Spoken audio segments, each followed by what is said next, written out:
ထမစွာမင်းအောင်လှိုင်ရဲ့အလူတော်ကြီးလူတတ်သမားလက်ဖြောင့်တနတ်သမားတွေရဲ့လောက်ချံတပ်ဖြတ်ခြင်းကိုခံလိုက်ရတဲ့ဒီမိုကရေစီတော်လှန်ရေးသူရဲကောင်းညီငယ်ညီမငယ်တွေကိုဒီနေရာကနေကျွန်တော်အလေးပြုလိုက်ပါတယ်ပြီးတော့နှစ်ငါးလုံးအရေးတော်ပုံကြီးမှာတိုင်းနဲ့ပြည်နယ်ဒေသကျေးလက်တော်ရများပါမကြမ်းနေမီဒေသအသီးသီးမှာစန္ဒဖော်ထုတ်ခဲ့ကြတဲ့မြန်မာပြည်သူပြည်သားအားလုံးကိုဒီနေရာကနေအလေးထပ်ပြုလိုက်ပါတယ်ဒီနေ့အားလုံးတွေ့ကြရတဲ့သတင်းတွေမှာတွေ့ကြရတဲ့အတိုင်းပဲမြန်မာပြည်အနှံ့အပြားမှာတန်ပေါင်းများစွာသောပြည်သူလူထုဟာစစ်အာဏာရှင်စနစ်ကိုအလိုမရှိချောင်းရဲရဲဝံ့ဝံ့စန္ဒဖော်ထုတ်ခဲ့ကြတာဖြစ်ပါတယ်ပြစ်မဲ့ခတ်မဲ့ဖမ်းမဲ့စီးမဲ့ရိုက်မဲ့နှက်မဲ့ဆိုတဲ့ဒီလက်မယွန့်လူတတ်သမားတွေရှိနေတဲ့ဂျားတွေကကိုတတ်တိပြောင်မြောက်စွာနဲ့မြန်မာပြည်သူပြည်သားများဟာလမ်းပေါ်တွေကိုထွက်ဆန္ဒပြကြတာဖြစ်ပါတယ်သူတို့လက်နက်ကင်တွေထက်အများကြီးတတ်တိရှိတာပေါ့ဗျာသူတို့တနတ်တွေကင်ထားပြီးရန်ကုန်မှာဆိုရင်ခုနတွေ့လိုက်တဲ့အတိုင်းပဲတနတ်စနိုက်ပါတနတ်ကင်ထားရုံနဲ့မကောက်တကူလုံးကိုအမဲကြီး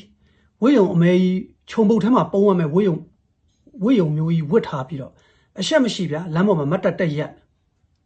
ဘာဖြစ်ချင်တာလဲမသိဘူးချင်းချောက်ချင်တာလားလည်းမသိဘူးပြည်သူလူထုကလည်းမကြောက်ရေးချာမကြောက်ပဲဗျမင်းအောင်လှိုင်တို့အာနာလူကောင်စီတတိုက်နဲ့သူတို့ရဲ့အလိုတော်ကြီးတွေတစ္ဆာခံနေဒီလက်မယွန်လူတတ်သမားတွေကဗုဒ္ဓဘာသာဝင်တွေမဟုတ်ဘူးဗျမြတ်ဗုဒ္ဓဟောခဲ့တဲ့တရားတော်အကျဉ်းချုပ်ဗုဒ္ဓဘာသာဝင်တွေလေ့ကျင့်ရမယ်လုပ်ရမယ်အကျဉ်းချုပ်ကမကောင်းမှုရှောင်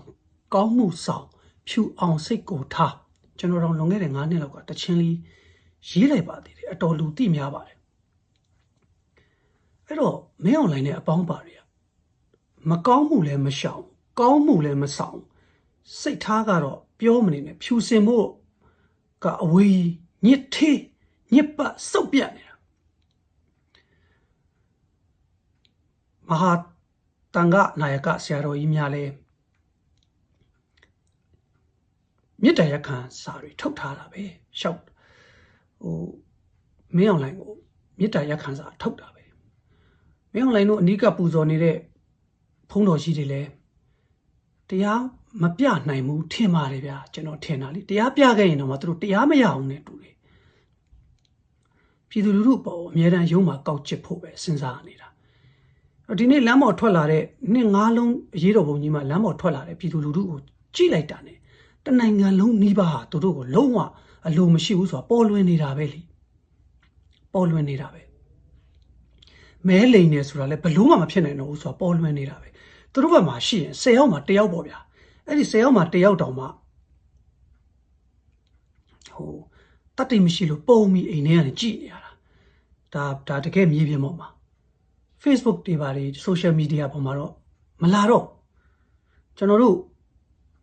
အတန်းပေါ်တွေမိတ်ဆွေတွေကအဘူမှုချုပ်ကြော်တွေဘူမှုကြီးကြော်တွေကအစ Facebook account တွေဒီသွားပြီဒီသွားတယ်ဆိုတာလည်းဗျာ deactivate ပေါ့နော်ဒေါင်းတာမဟုတ်ဘူးနော်အဲ့ဒါ deactivate ပေါ့သူတို့ပျောက်သွားတော့ account deactivate လုပ်သွားတော့ဘယ်လိုလူတွေနဲ့သွားပြီးတော့စကားပြောနေလဲဆိုတော့လောကကြီးမှာအယုံညာဆုံးလူတယောက်နှစ်ယောက်နေတော့သွားပြီးသူတို့ပောက်ကွဲနေတာပေါ့ဗျာပောက်ကွဲနေကြတာပေါ့မခံမရနိုင်နေဖြစ်အောက်တန်းစားတွေပါဗျာအဲ့တော့ကဘာမှာတော့အများပြည်သူစိတ်မပူဖို့ပြောရရင်အားလုံးတွေ့ကြတဲ့အတိုင်းပဲ American သမ္မတကိုယ်တိုင်ဥဆောင်ပြီးတော့ပြောဆိုလှုပ်ရှားနေတာဗျာတခြားနိုင်ငံတွေကတော့ American ကစလုပ်ပြီးဆိုရင်American ဘက်ကလိုက်ပြောရတာပဲလိုက်လို့ရတာပဲလေဘာလို့ဆိုတော့အားလုံးသိကြတဲ့အတိုင်း American ရဲ့စီးပွားရေးပါဝါစစ်ရေးပါဝါဆိုတာကမ္ဘာမှာအကြီးဆုံးပဲဗျအာဆီယံနိုင်ငံတွေအခုဟလာဂျားနေပါတယ်ဘာဖြစ်ပါတယ်ညာဖြစ်ပါတယ်ရှောက်ပြောနေပေမဲ့ American ကြီးတကယ်လုပ်ပြီးဆိုရင်အာဆီယံနိုင်ငံတွေလည်းလိုက်လို့ရတာပဲဘာမှမတတ်နိုင်ဘူးသူတို့တကမ္ဘာလုံးမှာသုံးစွဲနေတဲ့အဓိကငွေကြေးက American ဒေါ်လာလေဗျာ ကျွန်တော်တို့အိမ်နီနာချင်းစက်သေးတုံးတရုတ်ယွမ်ကိုဘယ်သူသုံးလို့လဲခင်ဗျလူနည်းစုလောက်ပဲကျွန်တော်တို့အားလုံးလက်ထဲမှာယွမ်သိမ်းထားတာမရှိဘူးတသိန်းမှလူတယောက်ယွမ်မှမသိမ်းထားတာဒေါ်လာသုံးရင်သုံးမယ်မြန်မာနိုင်ငံသားမြန်မာကျပ်သုံးမယ်လေဆိုတော့နောက်တရုတ်ဆိုတာဗျာဒီတရုတ်နိုင်ငံဟာအမေရိကထုတ်တဲ့ဒီနီးပညာတွေကိုခိုးနေရတဲ့အဆင့်လောက်ရှိတယ်တခိုးအဆင့်လောက်ရှိတဲ့နိုင်ငံဗျအဲ့တော့အားလုံးလည်းလေးလာဖတ်ရှုဘူးတဲ့လူတွေသိကြမှာပါအမေရိကန်တွေလောက်ထားတဲ့ဒီနောက်ဆုံးပေါ်နီးပညာဆိုတာတော့မှသူတို့လက်ထဲမှာရှိတဲ့နီးပညာတွေတဝက်လောက်ကိုပဲသူတို့ထုတ်ထားသေးတာတဝက်လောက်ကဟိုးထားတယ်နီးပညာအဆင့်မြင့်နီးပညာတွေအဲ့ဒီသူအမေရိကန်တွေကနည်းနည်းချထုတ်ဖော်ပြတာချဈေးကွက်ထဲချပေးလိုက်တဲ့နီးပညာကိုမှတရုတ်ကခိုးရတဲ့အဆင့်မှာပဲရှိသေးတာဗျာတရုတ်အားကိုးတဲ့လူတွေကိုလည်းနားလည်အောင်ပြောပြလိုက်ကြအောင်ဘာမှမဟုတ်ဘူးတခိုးတွေခိုးနေရတဲ့အဆင့်အဲ့တော့တခိုးကအားကိုးတာတော့မဆမ်းပါဘူးဗျာဆိုတော့နောက်မင်းအွန်လိုင်းကသူကအရှက်လည်းလုံးဝမရှိဘူးဗျာသူနဲ့သူအုပ်စုတွေကအခုလောက်ပြည်သူလူထုကသူတို့ကိုပြင်းပြင်းထန်ထန်အလိုမရှိကြောင်းပြောပြီးဆိုရင်ရှက်တက်ရင်တေလို့ရပြီလေသူအရှက်လည်းလုံးဝမရှိဘူးဗျအခုလောက်ဆိုရင်မနော်သူနှုတ်ထွက်လိုက်တင်ပြီပေါ့နော်ဒါယောက်ျားပိသားတဲ့လူတယောက်ယာဒူးကြီးမမကိုတာဝန်ယူထားပြီးတာဝန်ခံရတဲ့စိတ်ရှိအတူကိုလည်းရှောက်ပြီးတော့ဘေးကမြောက်ပေးနေတယ်နဲ့တူတယ်ဟိုလို negative ဆိုတဲ့ကောင်မျိုးတွေပေါ့အဲ့ဒီ negative ကြီးရတယ်ဗျာစဉ်းစားကြည့်နော်မြန်မာပြည်မှာ2တန်း3တန်းကလေးကိုတွားပြီးတော့မေးကြည့်ပါဗျာ positive negative တော့သိပါတယ်ဟလာ vidantive ဆိုတဲ့ vidan လေးမပိုင်တော့ negative လောက်ပြောမှာပေါ့ဗျာ negative လို့ထွက်တာကဘာမှအဲ့ဒီလူတယောက်ပဲကျွန်တော်တွေ့ဘူးတယ်အဲ့တော့သူတို့ကမြောက်ပေးနေတာဘယ်လိုဖြစ်နိုင်လဲဘာကြောင့်ဖြစ်နိုင်လဲဆိုတာလေးကျွန်တော်အတွေ့အကြုံရပြောပြပြီးရတဲ့နှစ်ပေါင်းများစွာ28နှစ်အုပ်ဆိုးသွားတဲ့စစ်အာဏာရှင်ကြီးအဖွဲ့ကဒီနံပါတ်1ကြီးနဲ့နံပါတ်2ကြီးပေါ့ဗျာနာမည်တွေမပြောတော့ဘာသာထဲမှာမတည်ဘူးဗျနံပါတ်1ကြီးနဲ့နံပါတ်2ကြီးမိသားစုကဒီငွေဆောင်မှာအပန်းဖြေခရီးတောက်ကြစနေတနင်္ဂနွေ3ရက်ပေါ့နော်ငွေဆောင်ကမ်းခြေမှာသူတို့မိသားစုတွေနှံ့မယ်ပေါ့ဗျာအဲ့လိုခရီးစဉ်အဲ့ဒီမှာနံပါတ်2ကြီးကနည်းနည်းနောက်ကျတယ်ဗျာငွေဆောင်သွားတာနောက်ကျတယ်ဆိုတာတော့မှ तू ကမနေ့လင်းအားကြီး6နာရီခွဲလောက်ပေါ့အဲ့ဒီနံပါတ်2ကြီးအကြောင်းလဲခင်ဗျားတို့နိုင်ငံရေးလေ့လာသူတွေကြားဘူးလိမ့်မယ်ရှက်ဘဲကြီးဗျတစ်ချိန်လုံးရှက်ကြီးပဲ तू ကမူယူနေတာ तू ကအဲ့ဒါမနေ့6နာရီခွဲကြီးမှလည်းအရက်ရှင်ကမပြေသေးပဲနဲ့ तू ကကားတန်းနဲ့ပေါ့ရင်တန်းနဲ့ပေါ့ဗျာထုံးစံတိုင်ရှိရ security နဲ့ဒီလုံခြုံရေးတပ်ဖွဲ့နဲ့အဲ့ဒါငွေဆောင်ဘက်ကိုကားမောင်းနေရင်နဲ့ထုံးစံတိုင်းပေါ့ဗျာအာနာရှင်လူတော်ကြီးထောက်တိုင်နေရစောစီစီရွာသားတွေကိုသွားနှိပ်စက်ထားတယ်ကောင်းချင်းမောင်းကျွေးပြီးတော့မြန်မာနိုင်ငံအလံကိုဝှေ့ပြီးတချို့ရွာတွေမှာကားရင်နှန်းဖြတ်ရင်းနဲ့ကျိုးဆိုပါတယ်ဗာညာပေါ့လောက်တာပေါ့ဗျာအဲ့ချိန်ကြမှာ तू က6နိုင်ခွဲလောက်ကြာမှာဒါတီရင်ပေါ်မှာပါလာတဲ့အနီးကပုံကပြန်ဖောက်တယ်ချတာနော်အုံကျူးမဟုတ်အဲ့6နိုင်ခွဲလောက်မှာ तू ကတစ်ချက်ပေါ့ဗျာဒီမူးနေတာကနေမျိုးလုံးကြီးဖွင့်ကြည့်လိုက်တော့လင်းအားကြီးမှာလူတချို့ကကြီးလက်တောရွာမှာနေတဲ့လူတချို့ကလက်ပြနေတော့ဟာဟေးကောင်နေမနဲ့အစောကြီးကွာငါတို့ကိုထွက်ကြိုဆိုနေကြတဲ့လူတွေရှိတယ်ဟုတ်လားဆိုပြီးဒီရှက်ဘဲကြီးကမေးလိုက်တော့ဘေးက PA တို့ PSO တို့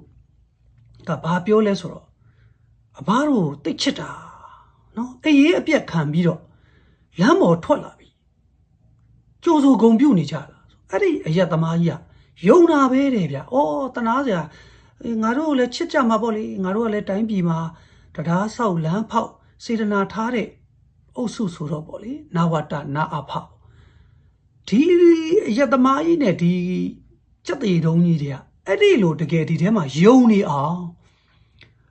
ခေါင်းထဲမှာအဲ့ဒါတွေရိုက်သွင်းဖို့အောက်ကထောက်တိုင်တွေကမြှောက်ပေးတာအခုမင်းအွန်လိုင်းကိစ္စမှာလေတေချာစုံစမ်းကြည့်ကြဖို့လိုအပ်လိမ့်မယ်ဘလောက်တောင်သွားမြောက်ပေးပြီးတော့ဟိုဘလို့ကြက်ပေးထားခက်စကားနဲ့ဆိုဘလောက်ကြက်ပေးထားလဲမသိဘူးဒီကောင်ကြီးဒီလောက်ဗျာရှက်စရာကောင်းတဲ့အခြေအနေမှာကိုဟိုခံတန်နဲ့ သူကပဲအမှန်ကန်လုံနေတဲ့ရောက်ပုံစံပုံခိုက်ဖမ်းနေတာပေါ့ဗျာနော်ပုံဖမ်းနေတာပေါ့အဲ့တော့စဉ်းစားကြည့်ဗျာလူတို့တလောက်မလိုမလားယွန်ရှာမုန်းတီးနေတာကိုသူကဆက်ပြီးတော့ကျညာချက်တွေထုတ်နော်ဆက်ပြီးတော့လူတို့ကိုလုံးဝကဘာလုံးဝသူကတိတ်ဒီနေ့နှစ်ငါးလုံးမှာအကြမ်းပဒံမဖြိုခွဲတဲ့အခါကျတော့ဒီမိုကရေစီစနစ်ကိုသူလိုက်နာပါတယ်ဗျလုံးဝတကောင်းငလိန်နေပြီးတော့ကြောက်တက်လိုက်တာလဲလုံးဝမတွေ့ဘူးလားဟိုမှာမြောက်ရီမှာ KNU တပ်ဖွဲ့တွေဆန္ဒပြပြည်သူလူထုကိုကုတ်ကဲပေးတော့ဒီမဲအွန်လိုင်းအလိုတော်ကြီးတက်တယ်ဒီခြံစည်းရိုးတွေကိုဖယ်ပေးတာ barricade တွေကိုဖယ်ပေးတာလက်တောင်တုံနေတယ်လက်တောင်တုံအတန်နေတုံနေတယ်ဆိုတော့ဗျာလက်နဲ့မဲ့ပြည်သူလူထုကိုတော့နော်စနိုက်ပါနဲ့ချောင်းပစ်အဲ့တော့ကျွန်တော်ဘဝမှာကြုံခဲ့ရတာလေးနဲ့အဲ့လိုလူသားတွေကြုံခဲ့ရတယ်ဗျာ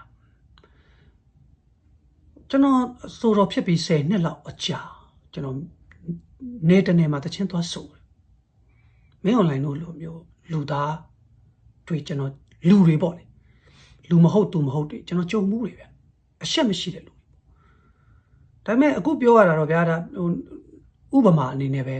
ထည့်ပြောတာပါအဲ့ဒါနယ်လေးတနေမှာတချင်းသွားဆိုတော့ဗျာ contract ကလည်းတိတ်တော့ဟိုမဖြစ်ဘူးဗျဒီစီစဉ်မှုတွေတိတ်မကောင်းအဲ့ဒါနဲ့ကျွန်တော်တို့ကတော့အဆိုတော်ကြီးတွေပေါ့ဗျာနာမည်ရအဆိုတော်တွေပေါ့ကျွန်တော်တို့ရဲ့ရှေ့မှာတော့ရှေ့ထွက်ကလေးတွေဆိုကြအဲ့ဒုတိယမြောက်ဆိုတဲ့အမျိုးသမီးလေးပေါ့လေယနေ့တော့ပြန်မတွေ့တော့ဘူးအဲ့ဒီအမျိုးသမီးလေးကသူကအတန်ကတော်တော်ကီးမွင်နားထောင်လို့မကောင်းကီးမွင်တာယုံတယ်မကောင်းနားထောင်လို့လည်းမကောင်းအဲ့လိုအဲ့ဒီအပြင်ကို तू ကဝတ်စားဆင်ရင်ထားတာလည်းတိတ်ပြီးတော့ဒီ smart မဖြစ်ဘူးပေါ့ဗျာ fashion ကလည်းအောက်ကကြိုးချောင်ပုံနေပေါ့အစင်မော်တက်လာပြီပထမတစ်ပုတ်ဆိုချလိုက်ပေါ့ဆိုချလိုက်တော့အတန်ကတော်တော်ကကြိုးကကြောင်ဆိုတော့အောက်ကနေသူနေသားတွေဗျာဟိုရိုးသားသားလူတွေပဲဒါပေမဲ့သူတို့တောင်သိတယ်ဗျာပထမတစ်ပုတ်ပြီးတာနဲ့အမကြီးအတန်ကလည်းမမှန်ဘူးဗျနောက်တစ်ပုတ်လောက်ပြီးရင်တော်ပါတော့ဗျာနော်ကျေးဇူးတင်ပါတယ်ဘာညာဆိုစပြီးနည်းနည်းပြိတ္တာကလှောင်တာပေါ့ဗျာအတန်နေနည်းနည်းထွက်လာ4-50အောင်သူကပြုံးပဲဘာပြောလဲဆိုတော့သမီးကအခုလိုအားပေးတဲ့အတွက်ကျေးဇူးတင်ပါတယ်ရှင်ကျွန်တော်ကနောက်မှာမဟုတ်စားနေတာကျွန်တော်တနားရီလောက်မှဆိုရမှာဆိုတော့ကျွန်တော်ခေါင်းဆက်ခနဲ့ဖြစ်သွားတာအော်သူ့ကိုလှောင်တာလေလှောင်တော့ဒီအမျိုးသမီးလေးကသမီးကိုအားပေးတဲ့အတွက်ကျေးဇူးတင်ပါတယ်ရှင်ဘာညာအဲ့မှာအောက်ကပြိတ္တာကလည်းသဘောပေါက်သွားဟာတမျိုးပါလားဒုတိယတစ်ပုတ်ဆက်ဆိုအတန်ကြောင်ပြီးကလိုက်သေးတယ်မကရနဲ့နေရပြိတ္တာကမြန်မာတွေကရိုးတယ်လေမရရေတံပုံးနှလုံးတော့စင်ပေါ်တက်လာပြေးကောက်ပြီးတော့ဖွင့်ပြီးတောက်ပလိုက်တာအဲ့အမျိုးသမီးဒေသရှင်လေးကတောက်လိုက်ပြီးသမီးမောနေမှန်းတီးလို့အခုလိုရေတံပုံးနဲ့အားပေးတဲ့ဦးတို့မောင်တို့ကိုကျေးဇူးတင်ပါတယ်ထပ်ပြီးကောက်လှုပ်ချလိုက်တာဗျအဲ့တော့ပြိတ္တကပါဇက်အဟောင်းသားကြီးနဲ့ဟာဘာလို့ရတော့ပြိတ္တအကွက်ပြောက်သွားတတိယတစ်ပုတ်ဒီလိုပဲဝိုင်းတတိယတစ်ပုတ်ကျတော့တကွဲလုံးဝိုင်းပြီးတော့អော်ပြီအဲ့ဒါလေခုနအတိုင်းပဲဟာအရန်အားပေးတာပဲเนาะတကွင်းလုံးဟိန်းထွက်နေတာပဲသမီးထပ်ဆုံမယ်9 ပုတ်ပြည့်အောင်ဆိုသွားတယ်ဗျာ तू စရင်ရ तू 9 ပုတ်တာဝန်ကြ9 ပုတ်ပြည့်အောင်ဗျာပရိသတ်တော်တော်ကဲ့ဤရှုပ်ချစင့်ခိုင်းနေတဲ့ခြားတွေကနေသူ့ကိုအားပေးပါတယ်ဆိုပြီးဆိုသွားတာကျွန်တော်အောက်မှာမုတ်ဆက်မစားနိုင်တော့ကျွန်တော်စိတ်ထဲမှာဗျာဩအဲ့လိုလူသားတွေလောကကြီးမှာရှိမင်းအွန်လိုင်းတော့အဲ့ဒီလိုလူတွေဘာမှအရှက်မရှိအလိုက်ကန်းစိုးမသိအချိန်ခါအောင်မသိအဲ့တော့ပြည်သူလူထုကဆက်လက်တော်လှန်တိုက်ပွဲဝင်နေရအောင်မယ်ထင်ပါတယ်ဗျာအရေးကြီးဆုံးကတော့ပြည်သူဝန်ထမ်းများ CDM လုပ်ပေးဖို့ထပ်မှာအားဖြည့်ဖို့မလုပ်ကြသေးတဲ့လူတွေအချိန်တန်ပါပြီယနေ့မြန်မာနိုင်ငံကြီးလက်ဒေသနေမြေတိုင်းနယ်ပြည်နယ်အသီးသီးမှာလမ်းပေါ်ထွက်ဆန္ဒပြတဲ့လူအင်အားကိုကြီးလိုက်တာနဲ့ပြည်သူလူထုအင်အားကိုကြီးလိုက်တာနဲ့ဘယ်သူဘက်ကရက်တည်သင့်လဲဆိုတာပေါ်လွင်သွားပြီဖြစ်ပါတယ်ပြည်သူဝန်ထမ်းများ CDM အောင်မြင်တာနဲ့အမျှမင်းအွန်လိုင်းရဲ့လူသားရန်တရားရပ်တန့်ပြီးတော့